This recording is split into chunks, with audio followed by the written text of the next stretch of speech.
The envelope was still in her coat pocket. She'd carried it there for 11 days, pressed flat against her ribs every morning when she walked the frostbitten rows, every evening when she came back smelling of cold soil and exhaustion.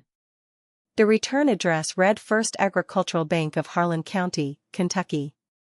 She hadn't opened it. Not because she was afraid of what it said, she already knew what it said, but because opening it would make the decision real, and she wasn't ready yet to let that happen. Her name was Maren Calloway. And on the morning of October 14, 2009, she stood at the edge of a field that had grown nothing useful in 4 years, turned her face into a wind coming down off Pine Mountain, and breathed in. There was something underneath the cold that morning. A sweetness she'd read about but never smelled. She'd pressed her thumb into the stem of a plant she'd ordered from a grower in Oregon, a Hidcote Blue lavender, 6 inches tall, barely a green whisper, and brought her thumb to her nose, and gone completely still. That smell would come back to her at the end. The way things do, when you've lived long enough inside a decision. This is a story about what a woman can know when everyone around her has stopped believing in knowing. About a field that laughed back at the people who laughed first. About lavender, and oil, and a letter that sat sealed for 11 days, and what Maren Calloway finally did with it. She was 51 years old the autumn she decided to plant. She had spent 23 years raising 2 sons on the hill farm her grandfather had cleared in Harlan County, in the southeastern corner of Kentucky where the land rolls and folds like something crumpled and set down. Her husband, Carl, had worked the farm alongside her until a logging accident in 2005 took the full use of his left arm and most of his desire to be outdoors in any weather worse than mild. He wasn't unkind. He just receded. He sat with the television and the slow accumulation of his own grief, and Maren learned to make decisions without waiting for agreement. The farm was 87 acres. 40 of it was too steep to cultivate reliably. 20 more was timber, white oak and tulip poplar, second growth, nothing old enough to be worth cutting yet. That left roughly 27 acres of workable ground, and 4 years of tobacco quota buyouts had left that ground idle and sullen. The dirt was red clay over limestone, thin on the hillside slopes and heavy in the hollows. Most of the county had moved toward beef cattle after the tobacco. The auction barn in Harlan Town smelled of manure and diesel and used up money every Thursday. Maren had tried the beef route for 1 season. Purchased 11 Angus Simmental cross heifers from a neighbor, winter-fed them through a December and January that took her through 2 full round bales a day, and sold them the following fall at a price that left her $340 short of what she'd spent. The county agricultural agent, a man named Dennis Prater who wore the same khaki shirt every time she saw him, told her she'd bought the wrong genetics. She didn't argue. She sold the heifers quietly and turned back to the empty field. She had always read. This was something the women in her family did, her mother, her grandmother before that, a great-aunt who'd kept seed catalogs the way other women kept recipes. Maren read agricultural journals, land-grant university extension pamphlets, anything that came through the mail. In the winter of 2008, a university publication from the University of Kentucky College of Agriculture landed on her kitchen table with a small, easy-to-miss section on alternative crops for Appalachian hill farms. Ginseng. Papas. Shiitake mushrooms on oak logs. And lavender. The article was 4 paragraphs long. She read it 11 times. Lavandula angustifolia. English lavender. The note mentioned that well-drained alkaline soil, the kind found over limestone bedrock, the kind she had on 3 of her best south-facing slopes, could produce essential oil yields competitive with those of French Provence growers. The article cited one farm in southwestern Virginia, outside the town of Meadows of Dan, that had achieved $78 per ounce on artisan essential oil at craft markets and through a small online presence. That was 2007 money. Maren folded the article into the front cover of her farm notebook. She spent the rest of that winter reading. She found her way to the Lavender Association of the Southeast. She ordered 3 different books, one from a Colorado grower named Ann Harmon, one published extension study from Oregon State, and a slim, photocopied grower's manual from a woman in New Mexico who had been pressing lavender oil since 1991. She read them all twice. She wrote to the Virginia farm. A woman named Patrice Dowell wrote back within a week, 2 handwritten pages describing her first 3 years, the losses, the drainage mistakes, the distillation trials. The first season she finally broke even. At the bottom of the second page, Patrice had written, "The land will tell you what it thinks of lavender inside of 1 season. But you have to ask it proper." Maren tacked the letter above her kitchen window. By March of 2009, she had a plan. She had costed it carefully across 16 pages of lined notebook paper: plant sourcing, soil amendment, drip irrigation from the spring-fed pond at the upper edge of the south field, a small copper pot still for distillation that she'd found second-hand from an herb farm in Tennessee closing its doors. The startup cost came to just over $14,000. She had $2,400 in savings. She needed a farm operating loan. The First Agricultural Bank of Harlan County had a branch on Main Street with a plastic fern in the lobby that had been there since at least 1987. She sat across from a loan officer named Gerald Huff, who was approximately her age and wore a tie with a small horse pattern on it. She put her 16 pages on his desk. She had brought the University Extension article, the Oregon State Study, the Virginia Farm Correspondence, and a soil test from the University of Kentucky Cooperative Extension showing her south-facing acreage had pH levels between 6.8 and 7.4, nearly ideal for Lavandula angustifolia. Gerald Huff looked at the soil test. He looked at the article. He looked at the 16 pages of Maren's projections and rubbed the side of his nose with 2 fingers in a way that meant he had already decided. Maren. He leaned back slightly. Lavender. Lavender. In Harlan County. On limestone ground. South-facing. With drainage. She pointed to page 4 of her projections. He smiled the kind of smile that men have been smiling at women across desks for centuries, patient, cushioned, not quite looking at her eyes. "This is a novelty crop. You're proposing 1,200 plants on 3 acres to start, scaling to 8 acres by year 3. That's a lot of improvement investment for ground that could carry cattle. Cattle lost me $340. Everybody has a bad year. I had projections then too. This time I have research." He told her the bank couldn't finance improving specialty crops without collateral beyond the land itself, and since the land was already carrying a small existing note, the answer was no. He said it kindly. He folded her 16 pages as he handed them back, a small, dismissive origami, and she took them without changing her expression. She drove home with the radio off. The road through Harlan County wound between ridgelines going orange and copper in the early October light, and she watched it without seeing it. By the time she turned onto her gravel driveway and heard the crunch under her tires, she had already begun thinking about what came next. It was her neighbor Darla Fugate who told the rest of them. Darla wasn't malicious, she was simply the kind of woman who carried news the way a creek carries leaves, without particular intention. Maren had stopped at Darla's fence line one afternoon in November, a week after the bank refusal, just to look at Darla's late-season garden, and had mentioned, quietly, that she was going to plant the south field in lavender regardless. She'd found a USDA beginning farmer microloan program. She'd applied. She was waiting. By Sunday, the entire congregation at La Junior Baptist knew Maren Calloway was putting in lavender. Dennis Prater, the county agricultural agent in the permanent khaki shirt, heard it at the feed store. He stopped by her property line the following week, ostensibly to discuss cover crop options for the winter, and when she told him the plan herself, standing in the cold with her arms at her sides, he made a sound that wasn't quite a laugh. Something between a HM and a chuckle. "Essential oil," he said. "You'd need a distiller."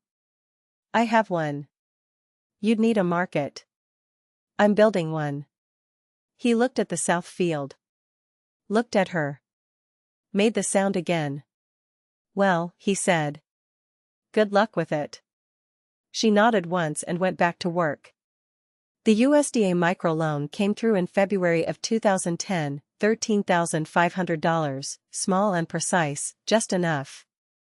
She ordered 1,200 bare-root Hidcote Blue lavender plants from a certified grower in the Willamette Valley. She amended 3 acres of south-facing ground through that February and March, hauling crushed limestone from a quarry outside Cumberland to bring the heavier portions of the clay soil into proper pH range. She installed drip irrigation lines herself, with her older son Marcus helping on the weekends he wasn't working his warehouse job in Middlesboro. He didn't say much while they worked.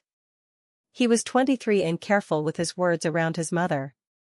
But she caught him looking at the empty field one Sunday afternoon, the irrigation lines laid out across the red soil like veins, with an expression she recognized, the face of a person beginning to believe in something. Her younger son, Eli, was 19 and enrolled at Southeast Kentucky Community College in Cumberland. He called on Sundays. When she told him about the lavender, he said, like soap, and she said, like 37 acres of potential income if I scale it right, and he laughed at that, and she loved him for laughing because his laugh held no dismissal, only surprise. The plants arrived in April, boxed in damp burlap, 800 miles from Oregon. She spent 3 days setting them in, 18 inches apart, in rows spaced 4 feet wide for hand cultivation. Her back ached from the crouch and the reach, but she planted every one of the 1,200 herself, which she had decided was necessary. Not a ceremony, though it became that. As attention. She wanted to feel each plant go into the ground so she would know what the ground had accepted. She talked to them. Quietly, not theatrically, the same low voice she used when moving through the barn. She would learn later, from a University of Vermont study on plant bioacoustics, that certain low-frequency sounds can marginally stimulate root growth in early establishment. She didn't know that then. She talked because the field was quiet and she was alone and she had things she needed to say out loud that had nowhere else to go. By June, 1,147 of the 1,200 plants had established successfully. 53 had not rooted, a 4.4% failure rate that the Oregon grower told her, when she called, was lower than any first-year establishment she'd heard of on clay soil. She lost those 53 holes to white Dutch clover as a living mulch and ordered replacement plants for the following spring. The summer of 2010 was brutal and wet. July brought 17 inches of rain in 21 days, and 3 of her rows sat in a low fold of the hillside that she had underestimated in the drainage assessment. She lost 41 plants to root rot in that low section. She spent 3 days in the rain regrading the soil around those rows with a spade and a garden rake, working alone because she hadn't asked for help and because the rain seemed like something she needed to be in fully, as witness to what could be lost. That same summer, at the Harlan County Fair in late July, she heard Dale Combs, who ran the largest cattle operation in the county, 212 Angus head, a man who drove a truck the color of anthracite, tell someone at the livestock barn that Maren Calloway was growing purple weeds on her dead ground. He wasn't talking to her. She heard it from 20 feet away near the fence rail. She didn't turn around. She watched the cattle and thought about drainage, and the moment passed the way such moments do, slowly, leaving a small mark. The first real flowering came in summer 2011. The plants were 2 years old and had spent 2010 building root systems, producing only sparse blooms that she had cut back faithfully to encourage root mass over flower. In 2011, they bloomed in July, a sequence she had not been fully prepared for emotionally. The south field opened purple across all 3 established acres in the space of about 9 days, the color deepening from lavender gray to blue-violet as the rows progressed up the slope toward the tree line. She stood at the bottom of the field at 7 in the morning on a Tuesday when the dew was still on the plants and the bees, honeybees from 2 hives she'd installed that spring, and wild bumblebees from the hillside, and small native pollinators she couldn't name, moved through the rows in a sound she had no word for. Not buzzing, exactly. A lower, more continuous sound, like the farm itself humming. She held her phone up and took one photograph. The photograph was dark and slightly blurred because her hands were not steady. She didn't show it to anyone for 3 days. In August of 2011, she harvested her first cutting, 1,104 plants, the original 1,147 minus winter attrition and the drainage losses, now fully established and carrying strong bloom stalks. She cut them in the early morning with a serrated harvest knife and a homemade wooden cutting guide that kept the stalks at consistent length. She bundled them in brown paper and stacked them in the barn to let the cut stems rest before distillation. The copper pot still had cost her $640 from the Tennessee herb farm. She had spent 8 months studying how to use it, reading everything she could find about steam distillation, hydrosol separation, and oil quality markers. The first batch she ran was 19 pounds of plant material. The still sat in her barn on 2 concrete blocks, a propane burner underneath, a copper coil condenser she'd run into a 5-gallon bucket of cold water drawn from the spring.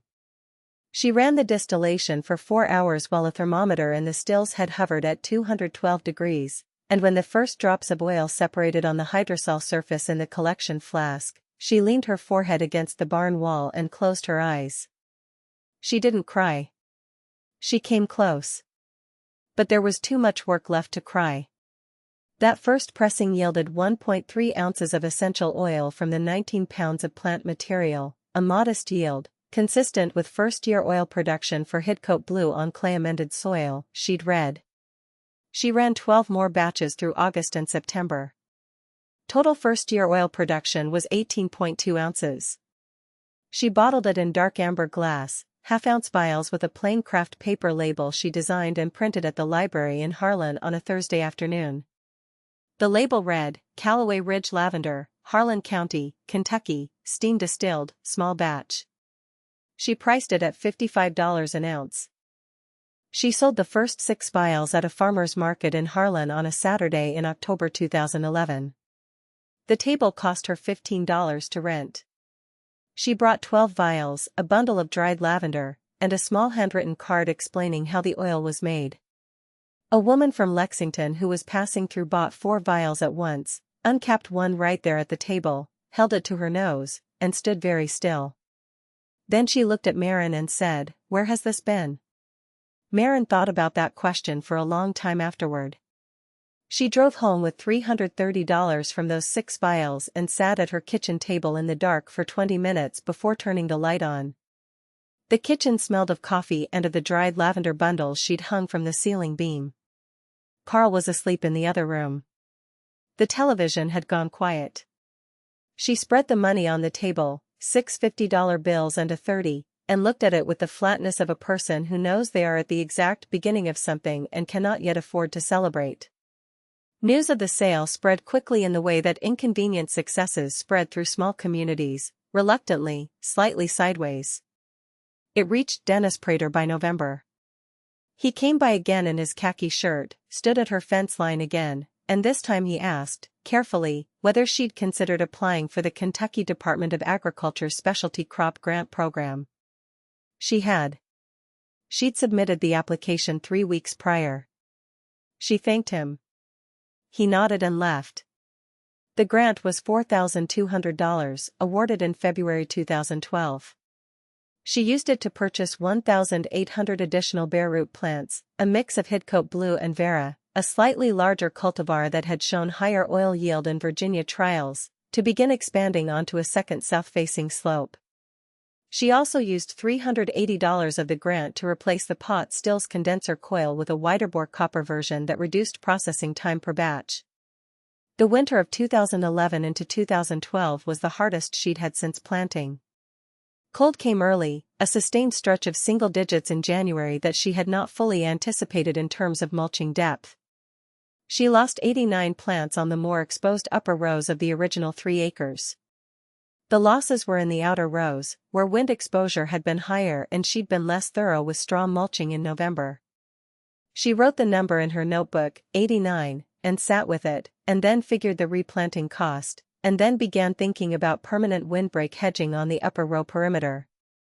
She planted that hedgerow herself in March, a mix of native shrubby St. John's wort and American hazelnut, species that would take 4 years to reach useful wind-blocking height. She knew that. She planted them anyway, thinking about 2016 as though it were a place she was already walking toward.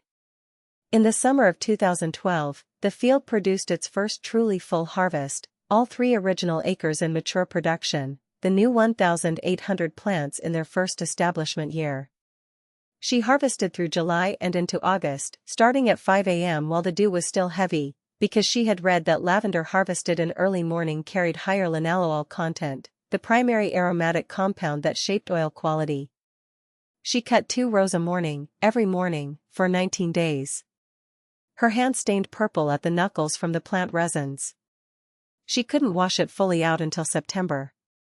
She ran the still 28 times that summer. Long days in the barn with the propane hissing and the copper warm and the hydrosol condensing in the bucket, the whole barn heavy with a smell that had no comparison, not perfume, not soap, not the dried bundles, something more raw and mineral, botanical in a way that went all the way to the back of the throat. She collected 4.6 ounces of oil per pressing on the best days, with her best quality Hidcote material. By September, she had 94 ounces. She had also, through the previous winter, built a simple website. Her son Eli, who was now working for a small tech startup in Lexington and visiting on holidays, had helped her over a Christmas Eve that lasted until 2 a.m., both of them at the kitchen table with laptops and cold coffee. The site was plain: photographs of the field, a description of the distillation process, a short paragraph about the farm's history, an order form. She priced the 2012 oil at $62 an ounce based on comparable artisan lavender oils she'd found from producers in Washington state and Vermont. The first online order came from a woman in Nashville, Tennessee, a half-ounce vial. Then 2 more orders the same week, both from the Lexington area. By November, she had sold 31 ounces through the website and 22 ounces at 2 farmers markets, totaling $3,286. She paid down $2,100 of the USDA microloan. What she had not expected was the inquiry. A letter came in December 2012, physical mail, on cream-colored stationery, from a woman named Sylvia Marsh who owned a small artisan skincare company in Asheville, North Carolina. The company was called Blue Ridge Botanicals. Sylvia had found the Calloway Ridge website through a lavender oil buyers forum and wanted to know whether Maren had additional inventory and whether she would consider a wholesale arrangement for the following season's pressing. Maren read the letter 3 times at the kitchen table. She set it down. She made coffee. She picked it up and read it again. She wrote back the next day, a careful letter, 1 draft, asking for specifics, volume needed, quality parameters, price expectations, delivery timeline. Sylvia Marsh responded within 4 days. Blue Ridge Botanicals needed 120 ounces per year of high linalool Lavandula angustifolia essential oil, certified pesticide-free. The company had been sourcing from a Bulgarian supplier and had been dissatisfied with consistency over the prior 2 seasons. Sylvia was offering $78 an ounce for a 2-year supply agreement, contingent on a sample review. Maren sent a sample, 2 half-ounce vials of her best 2012 Hidcote pressing, packed in a small box lined with dried lavender from the barn. She waited. The waiting took 9 days. She went about the winter work, fence line maintenance, equipment winterizing, the endless small repairs that a hill farm requires in the cold months. She mulched the lavender beds more carefully this year, using her own straw from a summer cutting and adding a layer of shredded white oak leaves from the timber edge. She repaired the coil condenser again, soldering a small pinhole leak with rosin flux and patience. She did not talk to anyone about Sylvia Marsh's letter because she had learned, by now, that speaking about things before they were real only gave other people room to diminish them. On the 9th day, a Sunday afternoon in January 2013, she heard the front screen door, Marcus, come for dinner, carrying firewood as he always did, and when she went to the porch to meet him, she saw the mailbox flag was down. She'd forgotten to check it. She went out in her house shoes across the frozen grass and opened the box. The letter from Sylvia Marsh was on the same cream stationery. Maren stood at the mailbox and read it right there in the January cold, her breath coming white and even. The samples were exceptional. Sylvia was confirming the 2-year supply agreement at $78 an ounce for 120 ounces annually, beginning with the 2013 harvest. A formal contract was enclosed. She needed Maren's signature by February 15. Maren stood at the mailbox for a moment with the letter open in both hands. The cold had gone through her house shoes and her feet were numb on the frozen grass, but she didn't move toward the house. The south field was behind her, brown and dormant and invisible in the January dusk. She could not see a single lavender plant. But she knew every one of them by location, by the slight rise and give of the frozen ground above their root crowns, by the way the rows curved slightly where the topography bent. She folded the letter. Went inside. Signed the contract that night at the kitchen table while Marcus ate soup at the other end. She didn't tell him what she was signing. She just signed it. "What's that?" he asked. "A contract." "For the lavender?" "For the lavender." He nodded slowly and finished his soup. She sealed the envelope and put it on the counter to mail in the morning, and then she finally, after 11 days, opened the other envelope, the one from the First Agricultural Bank of Harlan County, the one she had been carrying pressed against her ribs since October of 2009 and had thought about every single morning in the field. She opened it not because the contents were uncertain. She opened it because it was time. The letter was a form letter. A denial notice. 3 paragraphs, Gerald Huff's printed signature at the bottom. She read it once. Put it in the kitchen drawer under the utility bills. Turned off the kitchen light. She had not needed the bank. She had found another way. But she had kept the letter because she understood, somewhere in her marrow, that she would need to have read it again someday. That the reading of it would mean something different on the other side of what she was building. She was right. The 2013 season was the year the farm turned. Her expanded acreage came into partial production. The Vera cultivars she'd planted in 2012 were 1-year-old and contributing limited but real yield. Her original 3 acres of Hidcote were in their 4th year of full production, the root systems deep and established in the limestone-amended clay, the plants large and dense and responding to her consistent cutback regime with what she could only describe as vigor. Vigorous was the word she wrote in her farm notebook on August 3, 2013, watching the morning light move across the rows. Vigorous. The field felt like something that had decided to cooperate fully. The 2013 Hidcote pressing averaged 4.9 ounces of oil per batch, higher than any prior year. She ran the still 31 times. She collected 118 ounces of oil total, 114 of which met her own quality threshold for the Blue Ridge Botanicals agreement. She shipped Sylvia Marsh's first delivery, 60 ounces, in small black-capped amber vials packed in a wooden crate that Eli had built for her from Barnwood Oak during a summer visit. She packaged the remaining inventory for direct sale through the website and 2 regional farmers markets. She sent Sylvia Marsh a note with the shipment. A short note, on plain paper, first delivery enclosed. "I believe you will find it consistent with the samples. More on the way by November. M. Calloway." Sylvia wrote back in September, "More than consistent. Our formulation team is using the word exceptional. We are interested in discussing extending the agreement beyond the original 2 years."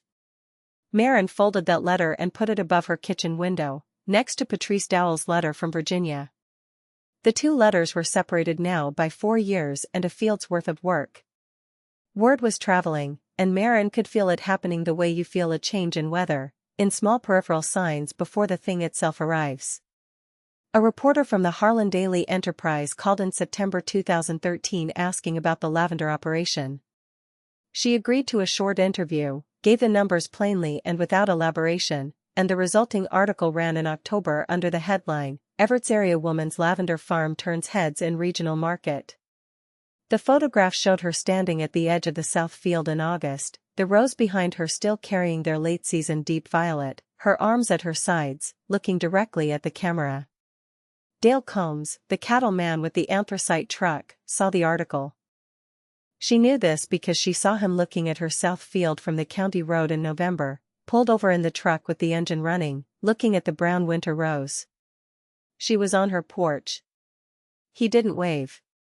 She didn't wave. He drove on. By the end of 2013, she had earned $17,940 from Lavender, wholesale and direct sales combined. The USDA microloan was paid in full in November of that year, 3 years ahead of the original schedule. She made the final payment in person at the regional USDA office in Barberville, handed the check to a young woman at the counter who thanked her, and drove home through the mountains in October light with the windows down. She had not reached the price she wanted yet. She knew the oil was worth more than $78 an ounce. She had begun to understand, through her reading and through conversations at the Lavender Association of the Southeast Conference she attended for the first time in 2013, driving herself to Chattanooga, staying in a day's inn, eating gas station food at night in her room to save money, that essential oil pricing was stratified by a set of quality markers that could be documented and verified. GCMS analysis, gas chromatography mass spectrometry, a laboratory test that produced a chemical compound profile of an oil batch, showing linalool percentage, linalool acetate ratio, camphor content, and a dozen other markers. High-grade Lavender angustifolia for therapeutic and pharmaceutical applications ran at certified composition specifications. The premium market, the market where oil sold above $90 an ounce, required documentation. She called the University of Kentucky's Agricultural Analytical Laboratory in the spring of 2014 and asked about GCMS testing for essential oil. The cost was $95 per sample analysis. She sent in 3 samples from her 2013 stock. She waited. The results came back showing linalool content of 42.1%, 43.8%, and 44.2% in her 3 samples. Linalool acetate at 33.4% average. Camphor below 0.5%. She looked these numbers up against every published quality standard she could find. Her oil met or exceeded the ISO 3515 standard for high-grade Lavender angustifolia essential oil. She sat with that knowledge for 1 full day before doing anything with it. Then she wrote to Sylvia Marsh. She included the GCMS certificates. She explained, in plain language, what the numbers meant and what they indicated about the quality of the oil Sylvia had been receiving. She also enclosed the ISO 3515 standard for reference, with the relevant rows highlighted. She said she was grateful for the relationship they had built and that she wanted to discuss pricing for a renewed contract. Sylvia called her on a Thursday morning, called, not wrote, and her voice had a quality Maren hadn't heard before from her. Something between respect and acceleration, the voice of a businessperson recognizing that they have been buying something at below its worth. The conversation lasted 40 minutes. They agreed on a new 3-year contract at $88 an ounce for up to 200 ounces annually, with a quality-certified premium clause that adjusted pricing upward by $7 per ounce for batches that came with GCMS documentation above a specified linalool threshold. When Maren hung up, she went out to the south field. It was April, the plants still gray-green in their early spring push. She walked the rows slowly, touching the tips of the established plants, feeling the new growth softness at the crown. She walked all the way to the upper row, where the St. John's wort and hazelnut windbreak she'd planted in 2012 was now nearly 3 feet tall and beginning to do its work. She stood there with the mountain behind her and the slope falling away below toward the farm buildings and the road. She had planted those hedges thinking about 2016. Here she was in 2014 and they were already shoulder height on the plants. The field had not let her down. The summer of 2015 was the summer everything accumulated into a single visible thing. She had by then 7.4 acres in lavender production, 5 acres of Hidcote Blue in years 4, 5, and 6 of establishment, and 2.4 acres of Vera in years 2 and 3. She had hired 1 part-time helper for harvest season, a young woman named Tanya Brock from the neighboring hollow who had 3 children and a careful, quick pair of hands and who learned the harvest protocol in 2 days and improved on it by the 3rd. Tanya cut faster than Maren and kept the bundles tighter. Maren paid her $14 an hour, above prevailing wage for seasonal farm labor in the county, and gave her a case of lavender hydrosol facial mist to take home at the end of August. Tanya's children named the farm Purple Mountain. Maren heard this secondhand and it lodged somewhere in her chest, warmly. She had also, by 2015, begun selling to 3 additional wholesale buyers, a soap maker in Berea, Kentucky, a small aromatherapy company outside Chattanooga, and, through a referral from Sylvia Marsh, a high-end bath products retailer based in Charlottesville, Virginia, that had been sourcing from France and was looking for a domestic certified supplier to reduce lead time and shipping costs.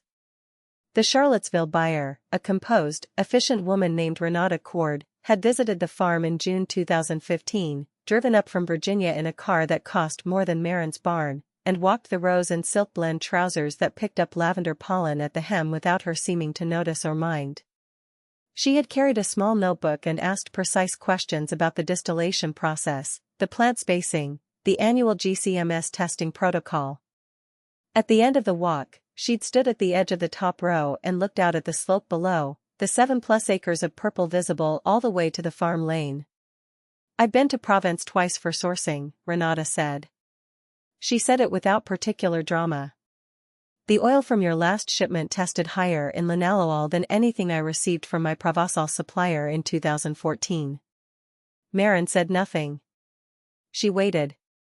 "I want 250 ounces per season, certified, with GCMS documentation.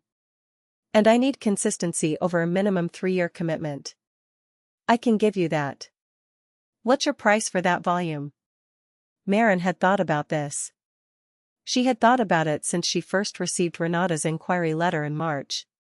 She had researched the current market for premium certified domestic Lavandula angustifolia oil extensively, grower price points in Oregon, Washington, and Montana. She had priced the GCMS testing cost per ounce into her model. She had accounted for her yield projections at full 7.4-acre production. $95 an ounce, Maren said. The number sat in the air between them on the hilltop. The wind moved through the lavender rows. Below, the farm lane was a brown line down through the purple. Renata did not flinch. She wrote the number in her notebook. "Send me the standard contract form and I'll have our legal team review." The contract was signed in July 2015. 250 ounces per season, at $95 per ounce, for 3 years, with annual renewal option. That single contract was worth $23,750 per season. Combined with her other wholesale relationships and direct sales, her projected 2015 season revenue from lavender oil alone was $41,200. She did not tell anyone these numbers for several weeks. She carried them internally, the way she had carried that bank envelope, close to the ribs, away from the air. It was Dennis Prater who came to her next. Not at her fence line. He knocked on her door, in October 2015, wearing a different shirt, a blue flannel one, she noticed, not the khaki. He stood on her porch with his hands in his pockets and said he had been asked by the County Agricultural Extension Office whether he would consider featuring Callaway Ridge lavender as a case study in the upcoming Alternative Crops Workshop for county farmers. He said he'd been looking at the operation for the past 2 seasons. He said he thought there were farmers in the county who needed to hear that this was possible on Limestone Hill ground. He looked at his shoes when he said it. Maren said yes. She said it without ceremony and without the pause he might have expected from her, because she had never been interested in making people feel small. She agreed to present at the workshop in February. She brought her farm notebooks, all 7 of them, going back to 2009. She brought the GCMS certificates. She brought the extension article from the University of Kentucky that she had folded into the front of her first notebook, now soft and creased from 4 years of opening and closing. She stood in the county extension office conference room in front of 23 farmers, men mostly, a few women, several of them people who had heard the lavender story secondhand over 6 years, and she talked for 40 minutes. She talked about the soil testing. She talked about drainage assessment and the rows she lost. She talked about the microloan process. She talked about the distillation learning curve and the batches she'd ruined in 2011.